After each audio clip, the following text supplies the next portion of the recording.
Hey man, I'm back. Hey. So, I need to develop that B cell model a little bit further with you. We got the selection in, that's working great, but now I need to develop some progression um, information in that model. Can you Oh, help me with that? yeah. So Okay. that'll build right on what we did before. Yeah. Okay. So we'll do that. We'll just launch GemStone, bring it up here, and then it remembers where we were before. So I'll just go ahead and double click on this file and automatically select for B cells Okay. And it's using, got our CD19 negatives and our CD19 positive cell types. Okay, good. right. So the next step is just to add those measurements that we're interested in. So we're going to actually add all the rest, but we're going to do it in a specific order, and I'll explain that as I go. Okay. So we'll bring in CD10 first, then we'll bring in CD34, 45, and then the rest will be just along for the ride. We'll be able to see what they do as B cells progress in the marrow. Okay. Good start. Okay, the first thing I'd like to do is I'd like to get rid of this 1P um, and put something there that's a lot more valuable to us. So we'll go ahead and put our progression plot in that same spot. I'll close this up, give us a little bit more room, and make this a bit smaller so we can see it. Okay. So nothing is progressing so far. That's right. So that's the key in doing any of these models that have a progression. We have to provide the system with the direction of the progression. So in this case, we know that mature B cells that are coming from the marrow are CD10 negative. And we also know that they're positive early on. So we'll model CD10 as a step down, and it finds the appropriate peaks and then finds the location for the step down. And you can see that as soon as we do this, we can see a lot of other things going on in the other markers. And that's the fun part of this, is that you're just starting to discover what all the markers are doing as B cells are progressing. Okay, so I can see CD38s coming down, and I can see CD44s going up. I can see CD34s going down. There's a lot of stuff going on there. You can even see some subtle stuff with, let's say, side scatter. Things Mm-hmm. are becoming a little bit more granular as the B cells are maturing. So even really subtle changes are very visible as you're doing this kind of thing. So the important thing is that when we come down to look at CD34, um, the we can already see that it's going to be a step down.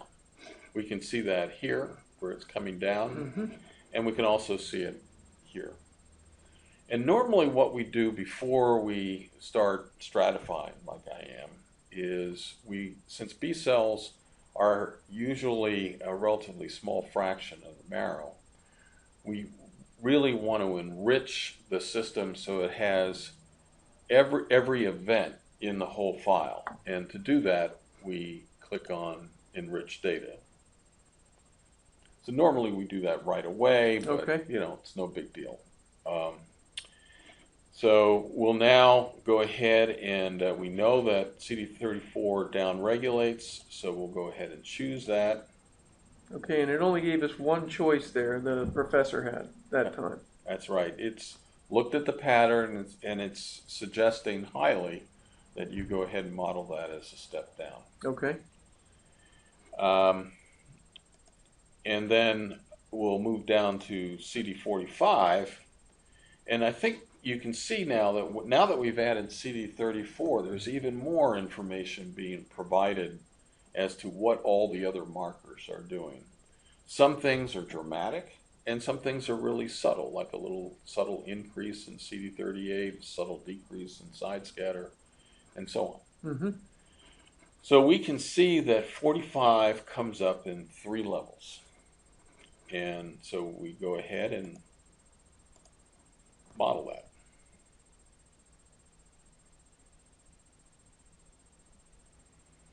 So at this point, we have provided what the model needs in order to stratify the events into appropriate stages. Now, one of the neat things we have in this newer version is we can do that staging automatically. Oh, that's excellent. So we can click this button here and tell it to create stage zones, and it will just go ahead and find all the appropriate stages. Nice. And at this point, you really can see what's going on with normal marrows like this, where at the end of stage 1, there's a little increase in 38, 10 comes down a little bit, 22 goes up a little bit, 19 goes up a little bit. A lot of information being provided to you in one progression plot. Nice.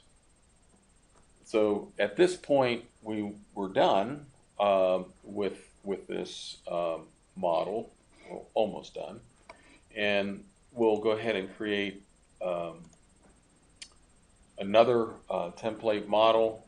A smart thing to do is just increment the versions as you develop models like this. So we'll make this B-cell 2. And at this point, we could go on and analyze the other files, but I wanted to show you something that is also new and pretty neat Okay. in the program. So if you were wondering what this progression looks like for all the dot plot combinations that are available for 10 correlated measurements like this, you can do that with this option of create SPLOM, which is scatter plot matrix. And when we tell it to do it, there are going to be so many of these, Ben, There's a lot of. the canvas has to increase in size, and it's asking permission to do that. So Let's do it. Let's do it. We say yes. And what I like to do to make the point about how powerful this progression plot is I normally will turn on this animation. Oh. And then when we come down to these other dot plots, you can not only see the progression in terms of color and arrows, but you can also, it's showing you motion of the progression for all the dot plots. Wow. There's a lot of information there, but there's also a lot of plots. There are a lot of plots, and I think you'll agree that to really understand what's going on with the biology, it's much more effective looking at the overlay than just looking at all these dot plots. Same amount of information in one plot. That's Okay. right. And the other thing that you can see in a lot of the 1P parts of the SPLOM is that the modeling is actually accounting for overlap between all these stages, which is pretty neat when you think about it. Yeah. I can't do that with gates.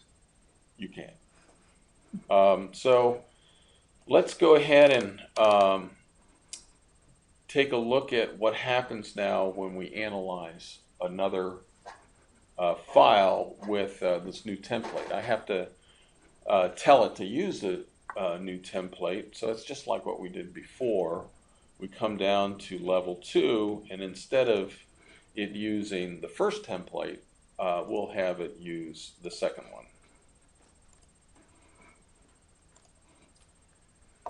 Oh, this is good because one of the things that I have coming up is the files that I've got are not all from the same panel. So some of the files have additional markers that were not in the others. Right. And I'm hoping I can use one model to approach this.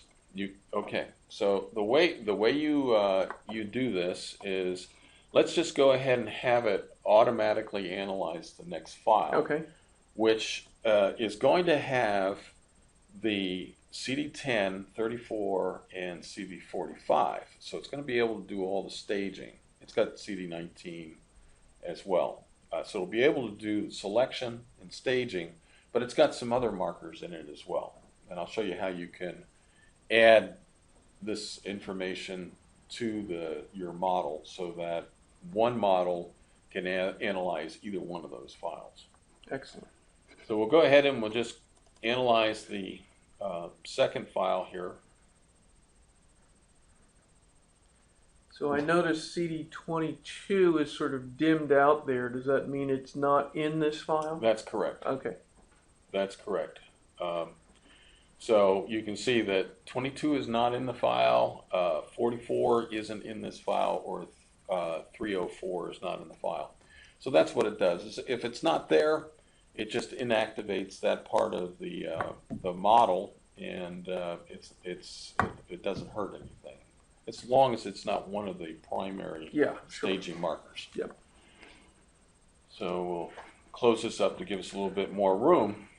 Now, if we want to now add some additional markers to this, the procedure for doing that is just what we did before. We click here. We have TDT. Sure. So we add that, and you can see now immediately that we can see that TDT down regulates with CD34. That's really interesting. And now we will get CD33. That remains negative, as it will for normal B cells. And CD20, really an interesting progression marker, CD20, and you now can see that as well. So we can go ahead and save this template model. We have actually two options at this point. We can tell it to go ahead and reset back to the state it was in before it analyzed this file, and then save it. So now it's the way it was. Everything is in the same position. Or we can just go ahead and accept the new locations for 34, 10, and all that, and save that. Typically what I do is I will reset it to the original locations and then save the template.